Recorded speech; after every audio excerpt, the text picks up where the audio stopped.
Hey, what is up everybody? It's Lewpac here and welcome to another Albion Online video. Today we're going to be talking about Guild versus Guild Battles, or GVGs, in Albion Online. This is something that is sort of at the end game, or considered the high end of the game, and a lot of people are very confused about the systems of a GVG. They're confused about how to get into them, how they work, what the advantages are, and I wanted to make a video here to clear all that up for you. Honestly, GVGs are quite possibly some of the most fun and intense content you can possibly do in the game, and really, contrary to what a lot of people tell you, it's easier than ever to get into GVGing in Albion Online, and there is a GVG format or an item power cap that is suitable for every level of skill.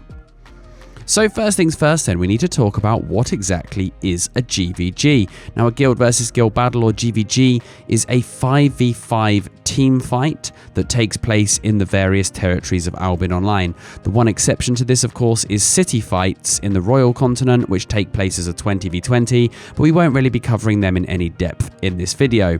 So a 5v5 fight with the goal of either attacking and conquering a new territory or defending a territory that is under attack. Now, the reason the guilds want to fight over these territories is that they offer a number of benefits to the owners. Firstly, the territory itself has a powerful watchtower that can't be destroyed, that will shoot a laser beam at anybody from an enemy force underneath it and do a ton of damage. It also comes supplied with lots of melee and ranged guards who will defend the territory if there is any enemies in the immediate vicinity. This is super useful when you're playing in the zone of the territory you own, because if you're under attack, you can dip back to the territory for a bit of protection from guards or watchtowers, and this definitely gives the defenders an advantage in an open world fight of even numbers, because the guards will call other guards to help them, and then you've got the tower as the last resort if you need to fall back. Territories also offer a storage chest for anybody from the owning guild or their allies to use, which includes a normal storage tab and a battle vault tab, so 2 full tabs of storage. We'll talk a little bit more about the battle vault tab later and what it actually is for, but you can use it as a storage tab too.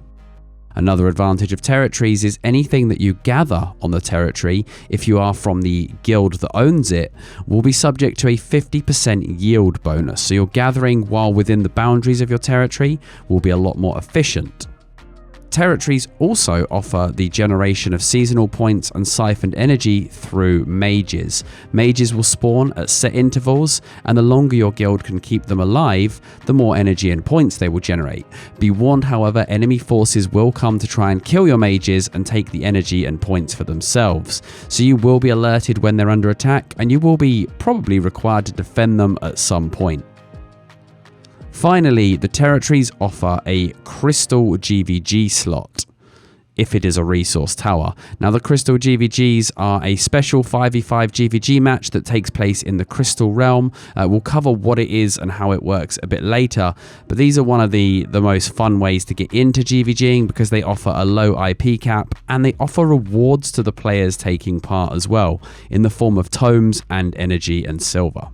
So we know what a GVG is and what the advantages of a territory are, but how do we go about initiating a GVG? Well, first things first, you will need a GVG team, 5 people ready to fight. If you want to think about compositions for your team and get some ideas, check out my monthly meta snapshot videos on YouTube, which do offer a look into the current 5v5 meta in Albion Online, but initiating a GVG itself can be done in a number of ways. Firstly, whichever way you do choose will have a cost associated with it in silver. Generally, if you score 1 point or more in the GVG, the majority of that cost is refunded. This is to protect against no-shows, so always, even if you're not comfortable with fighting, always try and run and get at least 1 cap in the GVG to get your refund. So the first way that you can initiate a GVG is through a Warcamp. Warcamps are usually situated in the same territory as the one that you can attack, and if you click on a Warcamp, it will tell you when it goes live. So you will need to take control of the Warcamp in the open world, possibly by bringing a ZVZ force to take it over, but different Warcamps honestly have different amounts of people showing up for them. There's usually war camps that are a lot more relaxed and maybe only a few people show up to defend it, so you can easily bring a small squad and brush them aside to launch the attack. When the Warcamp activates, you'll be able to click it. Anybody with Warmaster or above rank will be able to launch an attack. Or if you are the guild that owns the territory in the zone and you want to prevent attacks, you have the option to pacify the Warcamp for 24 hours. Attacks from a Warcamp will cost quite a lot of money. It does vary based on the global discount rate, but you expect to pay anywhere between 3 and 5 million silver to launch an attack. This is to prevent sort of no-show attacks or fake attacks to tie up GVG teams and waste people's time, and it is a fair amount for a guild, understandably, but it is an acceptable amount for a team looking to get into the GVG scene.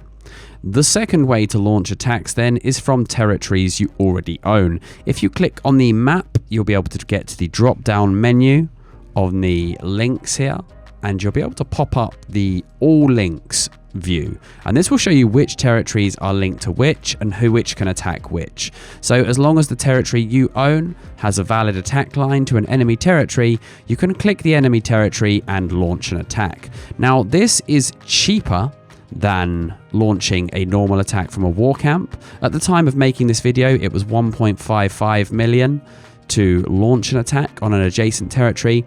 However, when you do this, you do put the territory you launch from at risk. If you are defeated heavily in the attack, there is a chance that the enemy will get an automatic retaliate onto your territory and potentially take it off you. So the attack cost itself is cheaper when launching from your own territory, but of course you're putting that territory on the line if the enemy force is stronger than yours. The final thing you need to think about then when launching an attack is the time zones of the territory you're launching on. If you open up any territory map with territories that are conquerable in it, you'll see a little window in the center of the top that tells you the time zones that the territory is vulnerable from. So when you launch an attack, it will automatically take place at the first available hour slot. If different attacks come from different directions, they will take the next attack slot. So for example, here in Tumble Slope Pound, if somebody launches the first attack, it will take place at 1700 UTC. If there was another attack on the same day, it would take place at 1800, and so on and so forth. Some people get confused with this and think that they can choose the time slot within those hours. It's always the first available time slot. Now, as a side note, if you launch an attack before the vulnerable timer has begun, it will launch for the next day or the next available day. If you launch an attack after the vulnerability window has expired, it will actually take place the following day. So you need at least 20 hours notice to launch an attack. Otherwise, it will roll over to the next day. Guilds often wait till the absolute last second to launch their attacks, and the reason for this is to give the enemy a very small window of time to plan and launch counterattacks. So when you see people holding on till literally like 1 minute to 9 or even 30 seconds to 9 PM UTC to launch an attack, it's to give the enemy a very little window to react. So you've launched your attack and you've got your team ready to go. The next thing you need to do is gear up for battle. Remember that GVGs are a full loot combat situation, so you will need to bring more than one GVG set. Most teams tend to bring a minimum of 3 sets per player. I've seen people bring as many as 6, and high-level players with multiple specializations might actually opt to bring different gear sets, so if one thing isn't working in a fight, then they can switch to another. But for new teams getting into GVG, I would suggest 3 sets of the same gear is an acceptable amount to get started. Of course, don't forget your food and potions. The first thing you need to learn about then when getting your gear ready for a GVG fight is the item power restrictions of the various areas of Albion Online. So depending on where you're fighting, you're going to have a different IP cap. The IP cap is basically the item power cap, and this means that once you reach the item power cap, anything above that item power is actually reduced by a certain factor. In the yellow zones, it's squashed completely down, so it's barely worth going above the IP cap. In the outlands and stuff like that, the IP cap is 50% above it. So every 100 IP you go above the IP cap, you'll only gain 50% effectiveness. Generally, you should aim for the IP cap as your target average IP, maybe just a bit above it, and the higher your character's specializations get, the lower gear you'll need to actually meet the IP cap. So the item power caps for various zones are as follows. The yellow and red zone have an 800 IP cap. Anglia and its new counterpart continent Gluvia have a 1000 IP cap, Cumbria and Siluria have a 1100 IP cap, and Mercia does not have an IP cap. Finally, if you're taking part in a Crystal Realm battle, that will have an IP cap of 1000. Once you've got your gear crafted and ready to go at the appropriate IP and with the appropriate equipment, you need to transport it to the area of the fight. Now, if you are attacking from the war camp, you should store your equipment in the war camp. If you're attacking from a tower, you put it in the tower you're attacking from, and if you're defending a territory, you need to put it in the tower that you're defending. Now, when you open up the tower tab, you have to make sure that you select the battle tab. Many GVGs have actually been won and lost based on people forgetting to put the equipment in the right tab. When you enter a GVG, only equipment that is in the correct battle tab in the correct territory will go with you. So if you make a mistake here, you will not have access to your stored equipment. Always double check you're at the right tower and double check you put the stuff in the battle tab before the GVG starts. Also remember to preset your skills on your equipment. Make sure it's organized neatly so that the quick equip will allow you to throw your set on. This can speed up re-gearing in the event of dying in a GVG, because valuable seconds can mean points and they can be the difference between winning or losing in Albion Online. Your team will also have to sign up for the GVG. Once a GVG is declared by your guild or against your guild, it will appear on your guild battles list when you press G. Signing up to it is as simple as opening the GVG and clicking join when logged in with the correct character. You can also invite other players to the GVG if you want to speed up the sign up process. And just remember, if you're fighting a GVG for one of your allies, they will have to manually invite you to the GVG as you won't be able to see their battle list. Now we're going to talk about the actual GVG themselves once you get into the battle.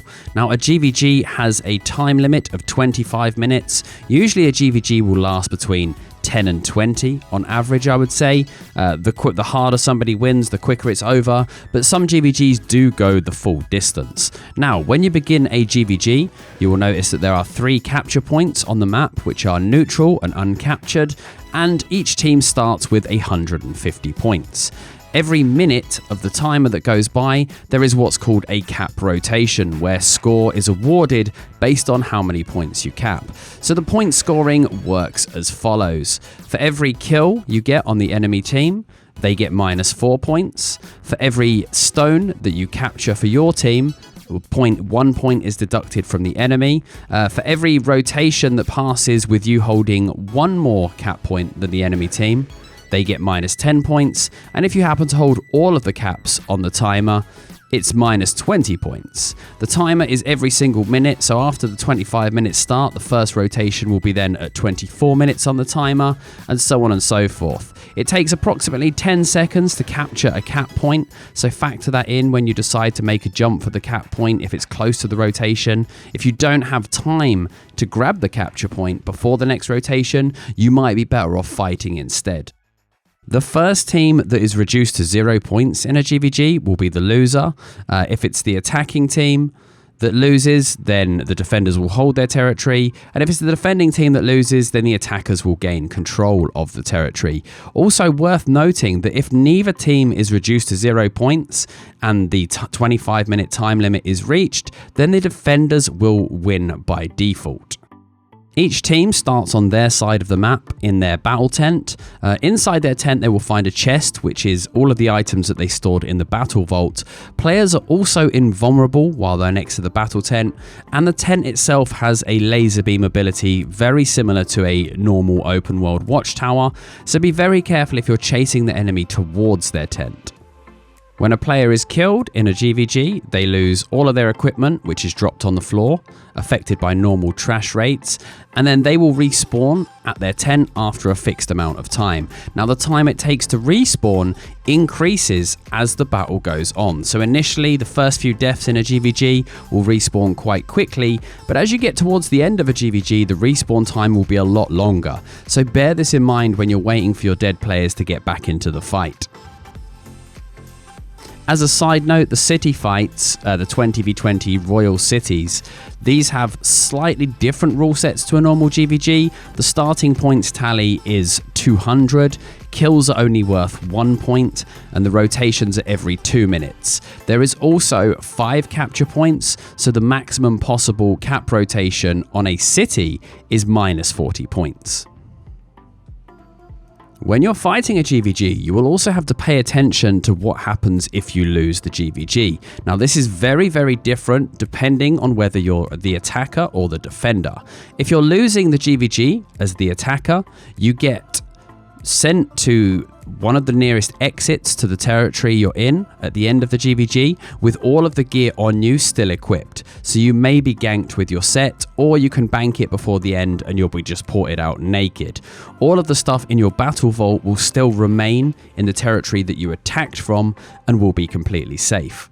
However, if you are the defender of the territory and you're losing the battle, you will also be removed from the territory and put to the edge of the map at one of the exits with any gear that you have equipped. But also, because you've lost the territory, the equipment that you brought with you to the fight is inside the battle vault of that territory. So quite often when the defenders feel that they're going to lose, you will see them do what's called a gear lift, which is where they have to pull all of their gear out of the territory bank before the GVG ends in order for it not to be locked inside the territory. This is obviously very dangerous because they're going to be teleported to the edge of the map with all of their gear on them. So it's not uncommon to see defending teams call the fight earlier than an attacking team would and head back to their tent, lift their gear and log out. This is to protect them from being jumped as soon as the GVG finishes with all of their equipment on them. The end of a GVG is not necessarily the end of the fighting for that session in Albion Online. There are a couple of other mechanics post-GVG that you need to be aware of. The first is the automatic counterattack mechanic. Now, this will trigger if the defending team wins with more than 100 points remaining and the attacking team attacked from a territory, not a war camp, then an automatic counterattack will be triggered. This means that the defenders will have an automatic shot at taking the attacker's territory, usually straight after the fight has finished. So if you attacked, for example, at 6 PM, the counterattack will happen at 6:30 PM, so straight after the fight. So always be prepared to re-gear in between fights if this happens and get ready to defend your territory or take your free counterattack. Please note as well, if the counterattack fails and the defenders win by 100 points, it does not trigger another counterattack. You cannot counterattack a counterattack. This is essentially just a free attack as a reward for the defenders getting a crushing victory.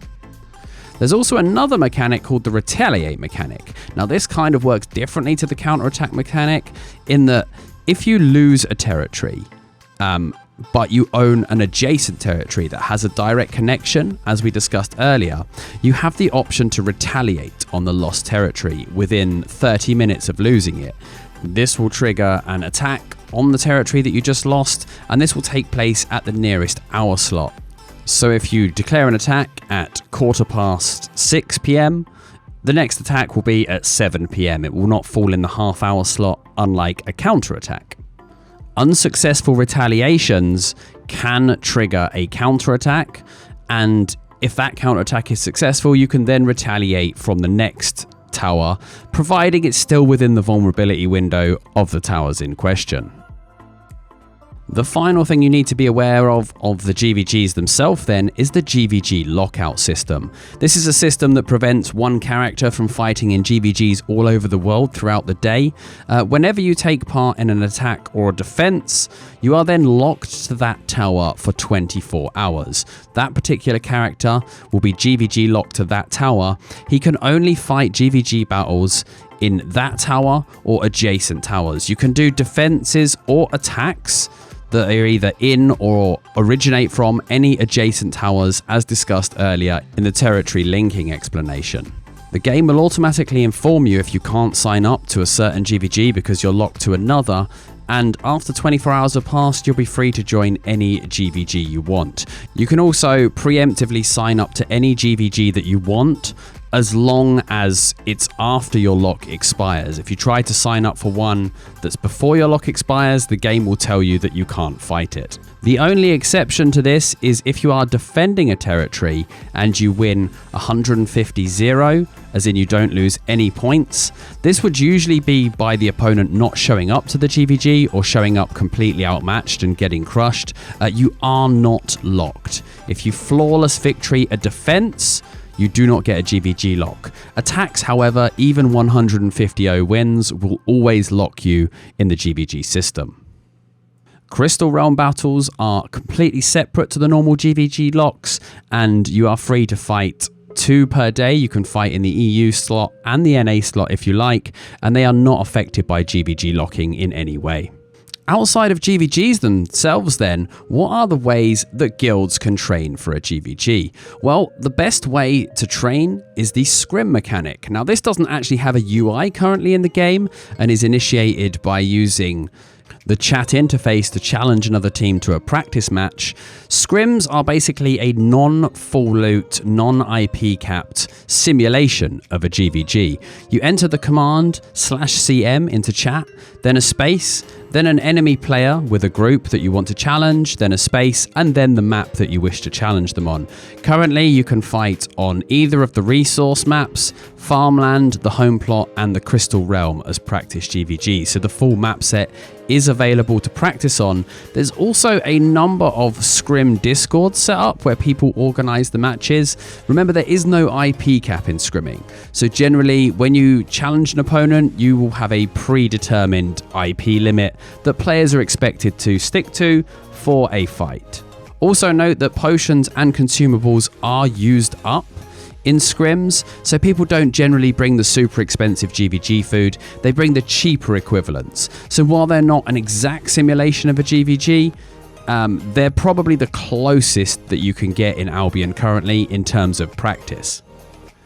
Teams also use the full loot 5v5 Hellgates as a place to get their practice in and work on fighting as a team. Now, they are different to GVGs. There's no objective to fight over, and there is mobs and a different layout which can often interfere with the fight. However, it's a good place to practice team fighting, coordination, combos, stuff like that. And a lot of teams, when they're not scrimming, you know, they'll use Hellgates as a sort of a bonding / grinding / practice area. And it's not a bad compromise, but I still think it's far inferior to scrimming in terms of how it plays out. That said, because it is full loot, there's definitely that pressure element, whereas scrims being a non-full loot environment, I have found personally that some teams don't fight exactly how they would in a GVG because there's no loot at risk in a scrim, but I still consider scrims the superior practice arena. Talking of arenas then as well, the 5v5 arena is sometimes used for teams to get their first taste of PvP, but considering it's a non-full loot environment with a very low IP cap, it's okay for learning the basics, but the layout is completely different, the point structure is different. It doesn't focus as much on 5v5 team fights due to the size of the map and the way the cap rotations work, and the fact that everything is completely different. I think it's okay at first, but you quickly, if you're serious about GVGing, you quickly want to move on to hellgating and scrimming in terms of getting your team up to speed and ready to go. So finally then, I'm going to talk quickly about the GVG seasons in Albion Online, which is a little bit of a teaser to our next video, which will explain GVG seasons in a lot more detail. The seasons in Albion Online are usually a period of around 3 months, and it's a fixed period of GVGing and point scoring in the open world, at the end of which a winner is declared and all of the guilds are awarded rewards based on their standing. You've probably seen the GVG season mounts that get awarded based on whether you finish in silver, gold or diamond rank. The top guilds also get bonus energy rewards and a statue in the Hall of Champions if they manage a top 3 finish. GVGs can still happen between seasons and territory is still fought over. However, the crystal GVGs stop between seasons and points generation and siphoned energy generation also stops. So that's all then for this little introduction to the GVG systems of Albion Online. Again, I feel that this is some of the most exciting content you can partake in the game, and the beauty of the 5v5 GVG system is it allows small guilds to compete against mega alliances, because no matter how many guys you've got or how many you can bring to the open world, in the GVG, it's all about your best 5 against their best 5 in an even contest. And that's why I like these for determining territory ownership, because it gives something for all the guilds to work towards and cheer on in these epic battles. Thank you for watching, guys. Look for our next video then coming soon, giving you a more in-depth look at the GVG seasons and the points earning for your guild. Don't forget to leave a like and subscribe to the channel, and I'll see you next time.